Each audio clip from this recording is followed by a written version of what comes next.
नमस्कार प्रेक्षकांनो, ठरलं तर मग मालिकेचा आजचा भाग उत्कंठावर्धक घटनांनी भरलेला आहे. रविराज काका वरुण, सायली आणि प्रतिमा आत्यांना स्वसंरक्षणाची प्रॅक्टिस करताना पाहतात. त्यांच्या मनात सायलीबद्दल आणि प्रतिमा आत्यांच्या जीवाबद्दल मोठी चिंता असते. प्रतिमा आत्यांना घरी आणल्यापासून ते त्यांची शोधाशोध करेपर्यंतच्या आठवणींना ते उजाळा देतात. अर्जुन त्यांच्या खांद्यावर हात ठेवून त्यांना दिलासा देतो. रविराज काका म्हणतात की महिपतने काही गडबड केली तर मी त्याचा जीव घेईन, नाहीतर माझा जीव जाईल. अर्जुन त्यांना समजावतो की तुम्ही वीक पडलात तर आपला सगळा प्लॅन बिघडेल.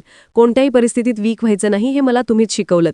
अर्जुन त्यांना ॲडव्होकेट रविराज किल्लेदार म्हणून त्यांच्या भावनांवर नियंत्रण ठेवू शकाल का, असा प्रश्न विचारतो. रविराज काका कबूल करतात की त्यांना आपल्या भावनांवर नियंत्रण ठेवता येणार नाही, त्यामुळे अर्जुन त्यांना अपघाताच्या ठिकाणी येऊ नका असे सांगतो. अर्जुन त्यांना वचन देतो की तो आणि सायली प्रतिमा आत्यांना काहीही होऊ देणार नाहीत. रविराज काका अर्जुनचं म्हणणं मान्य करतात आणि पोलीस स्टेशनमध्ये राहून बाहेरची बाजू सांभाळायला तयार होतात. दुसरीकडे महिपत नागराजकडे चिडून बोलत असतो. घोगऱ्या आवाजातील व्यक्तीचा पुन्हा फोन येतो.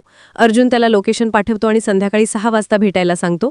महिपत लोकेशन पाहतो आणि नागराजला दाखवतो. ते लोकेशन अपघाताच्या जागेचे असल्याचे नागराजच्या लक्षात येते आणि तो घाबरतो.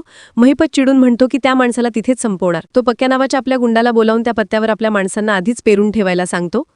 नागराज घाबरून म्हणतो की त्याला माझ्याबद्दल काही माहिती नाही, मी कशाला येऊ. महिपत त्याला धमकी देतो की अपघाताशी जो संबंध आहे तो मी उघड करेन. तुम्ही पण यायचं नागराज शेठ, डेड बॉडीला नमस्कार करायला तुम्ही तिथे पाहिजे. महिपत त्या ब्लॅकमेलिंग करणाऱ्या व्यक्तीचे 5 तुकडे करणार असल्याचं सांगतो आणि नागराजला सोबत यायला भाग पाडतो. अर्जुन, सायली आणि प्रतिमा आत्या तयारी पूर्ण करतात. अर्जुन चैतन्यशी फोनवर बोलून कॅमेऱ्यांचे लोकेशन आणि 360 व्हिडिओची खात्री करून घेतो. अर्जुन प्रतिमा आत्यांना पुन्हा एकदा सांगतो की महिपत हल्ला करू शकतो, त्यामुळे घाबरू नका. त्यानंतर सायलीच्या सांगण्यावरून हे सगळे देवी आईचा आशीर्वाद घेण्यासाठी आरती करतात.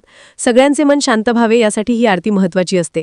आरती पूर्ण झाल्यावर सुमन सगळ्यांना प्रसाद देते आणि त्यांची काळजी घेण्यास सांगते. रविराज काका अर्जुन, सायली आणि प्रतिमा आत्यांना ऑल द बेस्ट बोलून पोलीस स्टेशनकडे जातात. सायली प्रतिमा आत्यांना काळी मिरची स्प्रे आणि स्वसंरक्षणाचे धडे लक्षात ठेवायला सांगते. प्रिया अजूनही अर्जुन आणि सायली घरी न आल्यामुळे चिंतेत असते. ती नागराजला फोन करते. नागराज चिडतो पण प्रिया त्याला विचारते की अर्जुन, सायली कुठे आहेत. नागराज चुकून बोलून जातो की ते महिपतपर्यंत नक्की पोहोचले असणार. यावर प्रिया घाबरते आणि नागराजला सगळी माहिती विचारते. नागराज तिला ब्लॅकमेलिंग आणि 6 वाजताच्या भेटीबद्दल सांगतो. प्रिया त्याला ताबडतोब घरी यायला सांगते पण नागराज नकार देतो. प्रिया त्याला म्हणते की तुम्ही पकडला गेलात तर मदतीसाठी मीच येऊ शकते, म्हणून तिला ॲड्रेस पाठवा. नागराज नाईलाजाने तिला लोकेशन पाठवतो आणि प्रिया तिथे येण्याची आड घालतो. रात्रीच्या वेळी अपघाताच्या ठिकाणी अर्जुन आणि सायली वेगवेगळ्या ठिकाणी दबा धरून बसलेले असतात. चैतन्यही अलर्ट असतो. सायलीला त्या ठिकाणी गेल्यावर भूतकाळातील अपघाताचे काही क्षण आठवायला लागतात आणि ती अस्वस्थ होते. थोड्या वेळाने महिपत हातात जळणाऱ्या लाकूड घेऊन त्या ठिकाणी येतो. तो खूप अस्वस्थ असतो आणि इकडे तिकडे बघत ओरडतो की कोण आहे रे इथे. चैतन्य, अर्जुन आणि सायली त्याला पाहतात. प्रतिमा आत्या लांबून त्याला पाहतात आणि त्यांचा भूतकाळ त्यांना आठवायला लागतो. महिपत अत्यंत अस्वस्थ झाल्यावर प्रतिमा आत्या हळूच त्याच्या समोर येतात.